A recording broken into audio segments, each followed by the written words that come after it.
జరిగే సమయానికి మీరైతే స్పాట్లో ఉన్నారు. నేను పూర్తిగా బయటే ఉన్నాను. నేను సిబిఐలో నేను దాదాపు 12 సార్లు నన్ను వివిధ సందర్భాల్లో విచారణకు పిలిచింది. పోయిన ప్రతిసారి I made it very clear. చివరిలో డెడ్ బాడీని బయటికి తెచ్చేటప్పుడు మాత్రం నేను లోపలికి వెళ్ళాను. నేను అక్కడ చెప్పింది ఇక్కడ మీకు చెప్తా ఉండే కదా. వాళ్ళు అడిగే ఉద్దేశం వచ్చిందంటే, ఒక సిట్టింగ్ ఎంపీగా ఉన్నారు మీరు అప్పటికి, మీకు అంతా తెలుసు, అక్కడ అది మర్డర్ అనే నిర్ధారణ కూడా మీరు అప్పటికి వచ్చారు. మరి దాన్ని ఆ సీన్ ఎట్లా ప్రొటెక్ట్ చేయాలి ఏంటి, అందులో మీరు చెప్తే కాదనే లోపు లేరు, కాదని లోపు చెప్తాను. Erra Gangi Reddy how close he is to వివేకం ప్రధాన అనేది నేను చెప్పాల్సిన పని లేదు. అంటే మేమందరికంటే కూడా Erra Gangi Reddy is quiet close to వివేకం ప్రధాన. రెండోది నేను చెప్పాలనుకుంది ఏంటంటే, ఈ హార్ట్ అటాక్ థియరీ గురించి మీరు ఇండైరెక్ట్గా నన్ను అడుగుతున్నారు. నేను చెప్పాలనుకుంది ఏంటంటే, అది నా స్టేట్మెంట్. హార్ట్ అటాక్ థియరీ మా దగ్గర నుంచి రాలేదండి పొరపాటున కూడా. ఇన్ఫ్యాక్ట్ సునీతక్క సిబిఐ చాలా మందితో తప్పుడు సాక్ష్యాలు చెప్పడానికి ట్రై చేసినారు. చివరికి వాళ్ళ ఇంట్లో పనిచేసే లక్ష్మీదేవో, వాళ్ళ దగ్గర ఉండే ఎర్రంరెడ్డిపల్లె జగదీష్ రెడ్డో, లేదా వాళ్ళ ఇంట్లో పనిచేసే లక్ష్మీదేవి కొడుకో ఇట్టటోళ్ళతో, ఇంట్లో పనిచేసే వాళ్ళతో తప్పుడు వాంగ్మూలాలు ఇప్పించగలిగినారేమో కానీ, లేకుంటే వాళ్ళ ఇన్ఫ్లుయెన్స్కి గురైన వాళ్ళతో తప్పుడు వాంగ్మూలాలు ఇప్పించగలిగినారేమో కానీ, వాస్తవంగా అయితే చాలా మందితో తప్పుడు వాంగ్మూలాలు, ఈ శశికళ అండ్ కో ఉన్నారు కదా నలుగురు, వాళ్ళతో సిబిఐ తప్పుడు వాంగ్మూలాలు తీసుకునే ప్రయత్నం చేసింది. వాళ్ళని పిలిచి, అవినాష్ రెడ్డి మీరు గేట్ దగ్గర నిలబడుకుంటే వివేకం సార్ హార్ట్ అటాక్ చనిపోయినట్టు చెప్పమని వాళ్ళు ఇన్ఫ్లుయెన్స్ చేసినారు, ప్రెజర్ పెట్టినారు వాళ్ళను, శశికళ అక్క వాళ్ళను, గేట్ దగ్గర ఉన్న వాళ్ళను. బట్ ఆయన మాకు అట్లా చెప్పలే, మేము చెప్పము అని. ఇంకొక వ్యక్తి గేట్ దగ్గర హిమకుంట్ల వాసి, నేను సిబిఐలో పేరు కూడా చెప్పిన, ఆ వ్యక్తి గేట్ దగ్గర కొంచెం గట్టిగా మాట్లాడి లోపల పోతాడు. నేను ఆ వ్యక్తి పేరు కూడా సిబిఐలో చెప్పిన. ఆ వ్యక్తి ఇంటికి సునీతక్క రాజశేఖర్ 2 సార్లు పోయినారు. అన్న నువ్వు మా నాన్నకు బాగా, హిమకుంట్ల గ్రామవాసి, అన్న నువ్వు మా నాన్నకు మంచి శిష్యుడివి, నువ్వు మా నాన్న ఈ రకంగా చనిపోయినాడు, నువ్వు సిబిఐ దగ్గర వాంగ్మూలం ఇవ్వాలన్నా అన్నారు. లేదమ్మా నేను ఉన్నట్టు చెప్పమంటే ఎక్కడైనా చెప్తామ్మా, మేము చెప్పినట్టు చెప్పాలా ఆయన మీద ప్రభావితం. ఏంది అంటే, అవినాష్ నీకు గుండెపోటు అని చెప్పినాడని చెప్పాలన్నా నువ్వు అని. ఎందుకు ఇంత తాపత్రయం అవినాష్ మీద ఈ కేసు గుండెపోటు అని తోయడానికి? మీకు కావచ్చు, చంద్రబాబు నాయుడు గారికి కావచ్చు, ఏమంత తాపత్రయము? నేను అడుగుతున్నా ఒకటి సింపుల్గా, ఇది ఇందాక మన ఢిల్లీలో కాన్స్టిట్యూషన్ క్లబ్లో మా అక్క ప్రెస్ మీట్ పెట్టి చెప్పింది. ఏదైనా ఒక కేసు అంట అది వాస్తవమే తను చెప్పింది. ఆ ఇన్సిడెంట్ జరిగిన 1-2 వారాల లోపల ఛేదిస్తేనే ఛేదించినట్టు, ఆలస్యం అయ్యే కొద్దీ ఛేదించడం కష్టము అని చెప్పింది. కరెక్టా? మీరు కూడా విన్నారు కదన్నా. మరి అదే మా సునీతక్క, అదే నర్రెడ్డి రాజశేఖర రెడ్డి గారు చనిపోయిన రోజు మార్చి 15, 2019 సిట్కి స్టేట్మెంట్లు ఇచ్చారు. ఏమని ఇచ్చారు తెలుసా?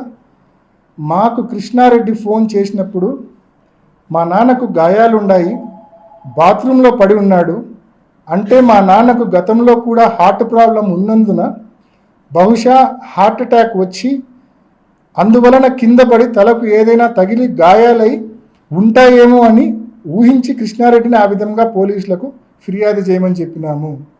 ఎవరండి? అవినాష్ రెడ్డి కాదు చెప్పింది, నర్రెడ్డి సునీత గారు, నర్రెడ్డి రాజశేఖర రెడ్డి గారు. వాళ్ళు సిట్కి ఇచ్చిన వాంగ్మూలం ఇది.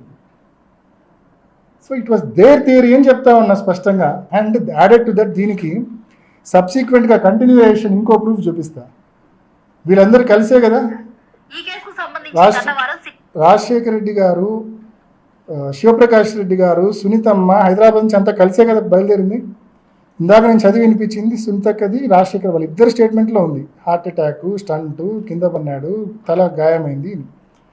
ఇది Adinarayana Reddy SIT investigation attend అయినాక బయటకు వచ్చి ఇచ్చిన స్టేట్మెంట్. స్పష్టంగా చెప్తాడు శివప్రకాష్ రెడ్డి ఆయన కొడుకు వాళ్ళిద్దరు కూడా ఇట్లా గుండెపోటుతో చనిపోయినట్టు మీరు వినండి. అధికారులు టీడీపీ ఎమ్మెల్సీ బీటెక్ రవి, మాజీ మంత్రి ఆదినారాయణ రెడ్డి, డ్రైవర్ దస్తగిరి ప్రకాశ్ను ప్రశ్నించారు. ఇద్దరు నుంచి వివరాలు సేకరించారు.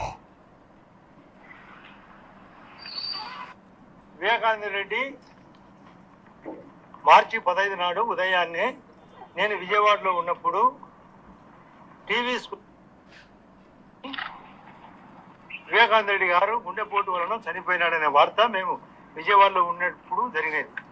ఆ రోజు నేను నాతో పాటు శేఖర్ రెడ్డి అని మా కజిన్ ఒక ఆయన కాంట్రాక్టరు, శివప్రకాష్ రెడ్డి వివేకానంద రెడ్డి గారి యొక్క సొంత బావమరిది ఫోన్లో దొరికినప్పుడు నేను చెప్పిన మాట సారీ చెప్పినా బాధాకరంగా ఎందుకు ఎట్లా జరిగిందంటే ఆయన ఎక్కువ సిగరెట్ తాగేవాడని, స్టంట్ వేసినారని, వామిటింగ్ వల్ల జరిగిందనే విషయం చెప్పిన తర్వాత వాళ్ళ కొడుకు కూడా నాతో మాట్లాడితే అదే విషయం చెప్పినాడు. ఈరోజు అన్ని విషయాలు ప్రస్తావనకు వచ్చినాయి. మీకు పరమేశ్వర్ రెడ్డి తెలుసా, రవీంద్రనాథ్ రెడ్డి బీటెక్ ఎలా పరిచయము, ఇంకా ఎలా జరిగిండొచ్చు అని వివిధ ప్రశ్నలు వేసినప్పుడు ఒకటే చెప్పినా, మీ అందరికీ మనసాక్షి తెలుసు, మనసాక్షి తెలుసు. విన్నారు కదా స్పష్టంగా.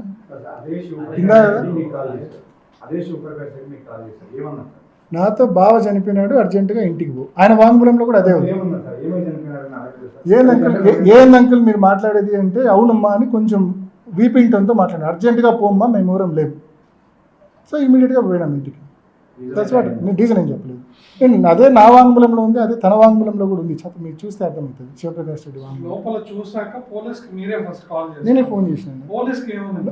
నా క్వశ్చన్ కూడా అదేనా, ఇంత జరిగిన తర్వాత అక్కడ లెటర్ ఉందని తెలిసిన తర్వాత, చంపబడ్డాడని తెలిసిన తర్వాత, డెత్ నోట్ ఉండి చదివిన తర్వాత ఏ రకంగా వాళ్ళు ఈ రకమైన స్టేట్మెంటు సిట్కి ఇచ్చినారనేదే నా ప్రశ్న. ఆ రోజే మర్డర్ అని తెలిసింది వాళ్ళొక్కరికి 100% మర్డర్ అని తెలిసింది. ఆ లెటర్ మూలకంగా వివేకానంద రెడ్డి గారు రాసిన లెటర్ వలన మర్డర్ అని తెలిసింది వాళ్ళొక్కరికి. ఫొటోస్ వీడియోస్ కూడా వాళ్ళు తెప్పించుకున్నారు 6:30 కల్లా. So having clear knowledge that it is a murder, why dead did not inform police? నేను ఇన్ఫార్మ్ చేసి క్లియర్గా వివేకానంద రెడ్డి గారు చనిపోయినారు, చాలా రక్తం ఉంది, తొందరగా రండి. This is what I said. బెడ్రూమ్లో బాత్రూంలో చాలా రక్తం ఉంది, వెంటనే రండి. నేను ఎటువంటి కంక్లూషన్ ఇవ్వలేదు. నేను స్పష్టంగా చెప్పిన, గతంలో కూడా చెప్పిన, యూ కెన్ చెక్.